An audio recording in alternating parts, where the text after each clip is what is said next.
Amis spectateurs, cette rubrique sera résolument LGBTQIA+, avec une de ses représentantes, l'humoriste Marine Baousson. LGBT, on connaît. Le Q, c'est en anglais celui de queer, comme bizarre. Le I, je ne sais plus. Le A, ça doit être pour alien, comme dans le film. Ne pas oublier le plus, qui permet de n'oublier personne. Mais revenons à Marine Baousson, militante de la cause LGBT. Jusqu'à peu de temps, j'ignorais son existence, jusqu'à ce qu'un ami me signale le succès, le vrai succès, de cette nouvelle humoriste qui a fait de la cause lesbienne son porte-étendard. Née en 1986 à Saint-Brieuc, elle découvre le théâtre lors d'un stage de 3e. Bac littéraire, Conservatoire de Rennes.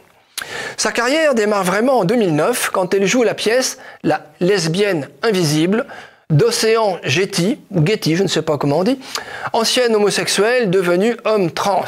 Vous mettrez des guillemets à homme. Comme le note, avec gourmandise, le quotidien La Provence en juillet 2018, je cite, « Océan égratigne avec appétence les BBB ». Pour les curieux, le premier B, c'est les blancs.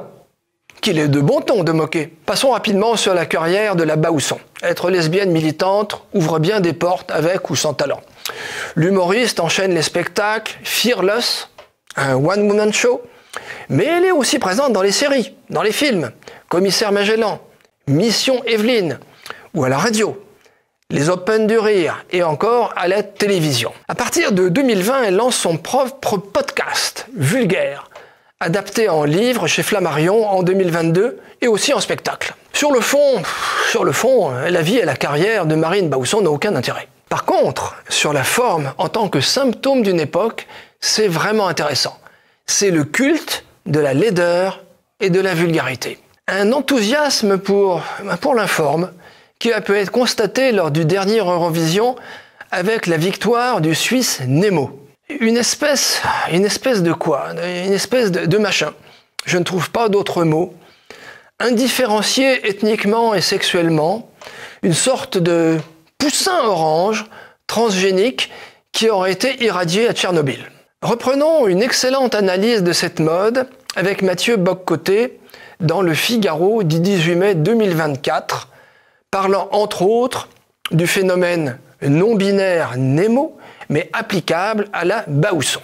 Je cite, « Le non-binaire se dérobe à la masculinité et à la féminité et revendique un flou identitaire qui serait l'autre nom d'un monde de possibles infiniment renouvelé. Mais ce flou se prend pourtant pour une nouvelle norme. Ces militants revendiquent un drapeau et le brandissent à la manière d'une nouvelle tribu identitaire conquérante qui veut inverser le sens entre la norme et la marge. Délivré du souci de la filiation, comme de la descendance, il veut s'auto-engendrer, sans comprendre qu'ainsi, il s'anéantit et n'accède plus qu'à une existence parodique et fantasmatique. » Fin de citation. Ah, j'oubliais, Marine Baousson a lancé une version pour enfants de son podcast Vulgaire, intitulé « Petit Vulgaire », que Télérama qualifie ainsi. C'est comme Vulgaire, mais avec des blagues de prout. Tout est dit.